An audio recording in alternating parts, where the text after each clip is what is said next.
Tonight, you will check your phone before you go to sleep. You will feel a small pull of anxiety if someone hasn't replied to your message. You will eat more than you planned because the food was just there, easy and available. You will feel a flash of shame when someone criticizes you in front of others. None of this feels strange to you. It feels like just being human. But here is what no one tells you. Every single one of those moments is a glitch. Your brain is running ancient software in a world it was never designed to handle. Your brain has not changed in any meaningful way for roughly 300,000 years. That number sounds abstract until you sit with it. Every exam you have ever taken, every traffic jam you have ever sat in, every argument you have ever had over text message, all of that happened inside a brain that was built for an entirely different world. A world with no cities, no screens, no strangers, no abundance of food, no privacy, and no guaranteed tomorrow. You are, at your core, a prehistoric creature trying to make sense of the 21st century. And it is failing you. Beautifully, quietly, constantly failing you. To understand why, you need to meet your ancestors. Not your great-grandparents, not even a distant king from 1,000 years ago. Go back further. Go back to the African savanna roughly 100,000 years ago. Your ancestor, call them early human, lived in a band of maybe 50 to 150 people. That group was everything. It was your food supply, your protection from predators, your medical system, your social life, your entire world. If that group rejected you, you died. Not metaphorically, literally. Alone in the wild without tools, fire, or backup, a solitary human was a dead human within days. Belonging was not a comfort.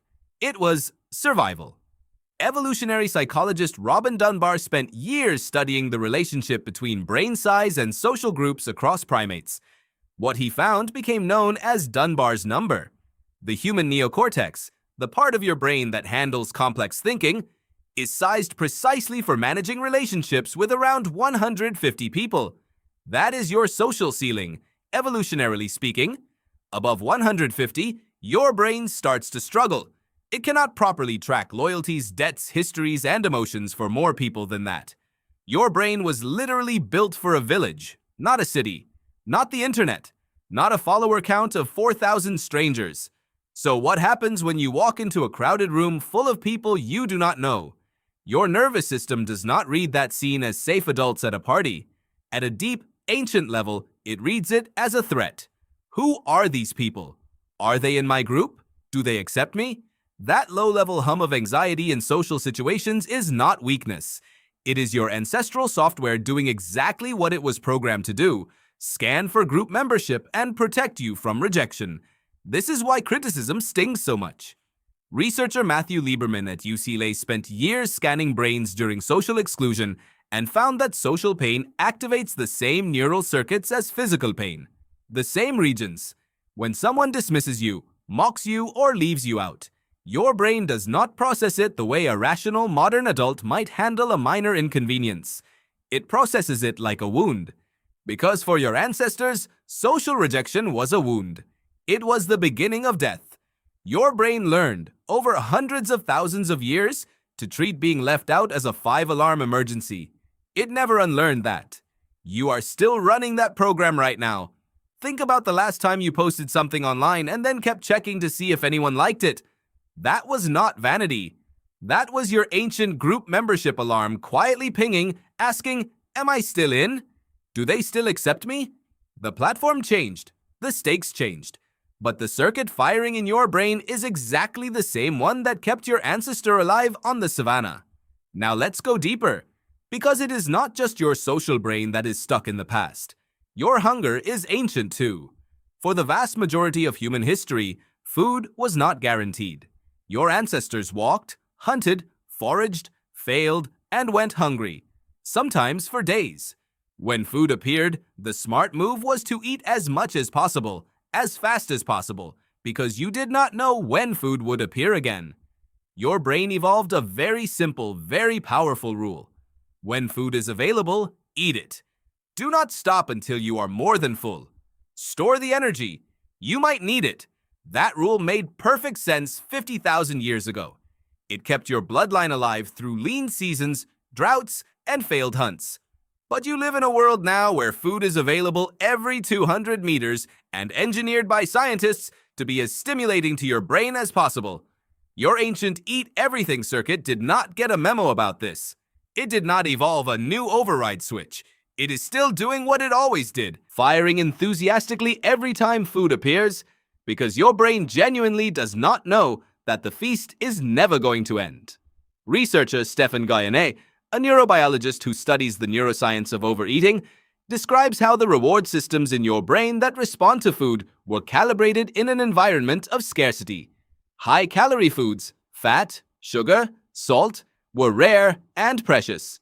Your brain learned to light up intensely when you encountered them and to push you to consume as much as possible.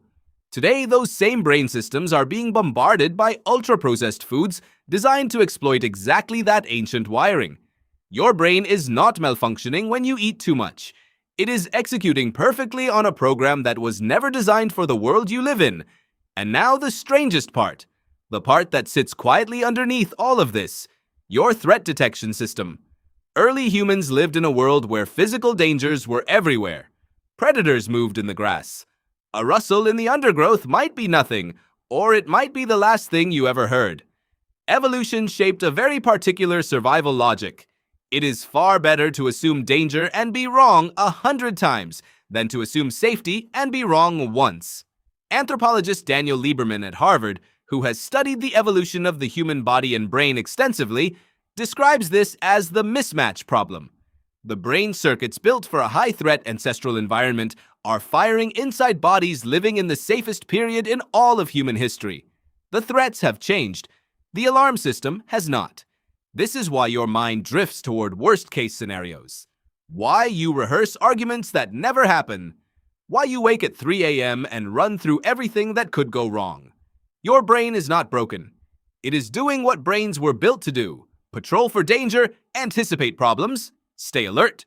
The fact that the danger is now a passive-aggressive email instead of a lion does not matter to the system generating the anxiety. It registers threat. It fires. It demands your attention.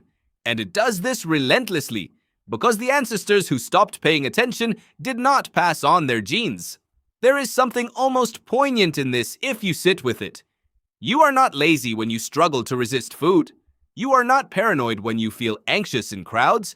You are not weak when rejection feels devastating. You are carrying the weight of 300,000 years of survival pressure inside a world that changed faster than evolution ever could. The mismatch between your ancient brain and your modern life is not a personal failure. It is a structural feature of being human in the 21st century. But here is the thing about knowing this. Once you understand that your social anxiety is a cave-era alarm system misfiring in a conference room, you gain something. Not the ability to switch it off. That wiring runs too deep. But the ability to name it, to step slightly outside it. Cognitive behavioral therapy works in part because naming what your brain is doing interrupts its automatic grip. Neuroscientist Lisa Feldman Barrett at Northeastern University has shown through decades of research that the brain is not a passive receiver of emotion. It is actively constructing emotional experience, and that construction can be influenced by context, language, and knowledge. When you understand that the panic before a presentation is ancient threat detection software, not a signal that you are actually in danger, you can start to update the story your brain is telling you. You cannot upgrade the hardware, but you can learn to read the error messages. Your ancestors sat around fires in the dark, scanning the tree line, listening for things that might kill them, eating everything they could find, desperate to stay close to their group. They were brilliant, adaptable, and deeply social. They built the foundation that every human civilization stands on, and they live on inside you, not as metaphor, not as history, but as biology, as the actual firing patterns of the brain you are using to read these words right now. Tonight, when you check your phone one more time before you sleep, looking for a message, feeling that small, irrational pull of worry if nothing is there, that is not a flaw. That is 300,000 years of human survival strategy whispering in a language older than language itself. Your brain still thinks you live in a cave. It is just trying to keep you alive.